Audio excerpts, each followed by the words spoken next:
বৈষম্যবিরোধী ছাত্র আন্দোলন শহীদ ও আহতদের স্মরণে র্যালি ও শোকসভা অনুষ্ঠিত হয়েছে।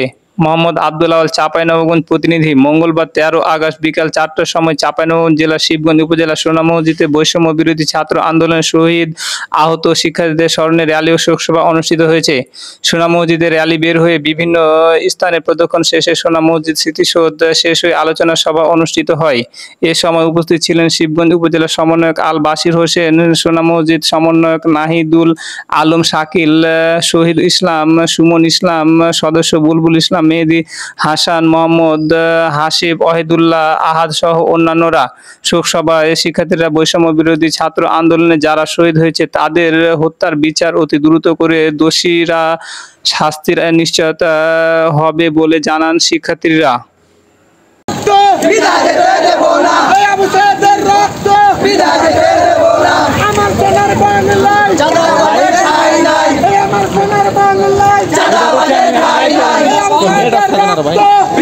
উপস্থিত হয়েছি সকলের জানা আমাদের দ্বিতীয় যে স্বাধীনতা অর্জন করেছি আমরা, সেই দ্বিতীয় স্বাধীনতার সকল শহীদদের স্মরণে আজকে আমরা এখানে শোক পালনের জন্য উপস্থিত হয়েছি।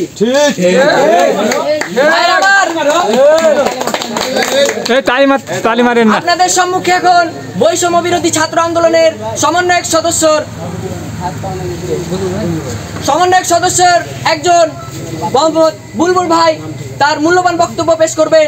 আপনারা সকলে মনোযোগ সহকারে বক্তব্য শ্রবণ করবেন।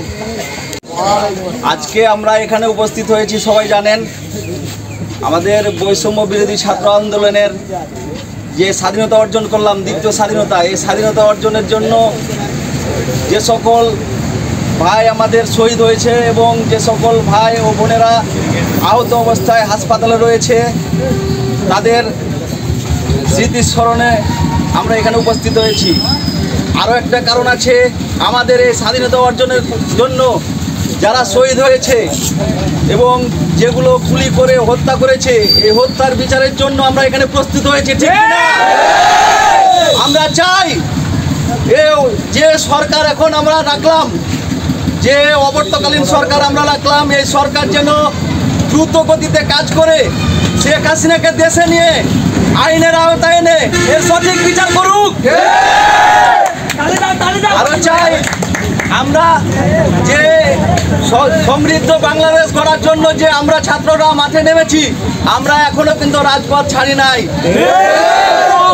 সঠিকভাবে আপনারা যারা অবর্তকালীন সরকারে আছেন সঠিকভাবে দেশ পরিচালনা করবেন। দেশে কি হচ্ছে না হচ্ছে আমরা সবাই জানি, এখনো কিন্তু আমাদের দেশ পুরোপুরি স্বাধীন হয়নি। ততক্ষণ পর্যন্ত আমাদের ছাত্র ভাইরা যারা শহীদ হয়েছে তাদের বিচার না হবে, তাদের যে খুন করেছে, যে খুনের হুকুম দিয়েছে, তাদের সম্পূর্ণ বিচার যতক্ষণ না হবে এই বাংলার মাটিতে আমরা রাজপথ ছাড়বো না। এখন এই বলে আমার বক্তব্য আমি শেষ করলাম। এখন অন্যান্যরা আমাদের যারা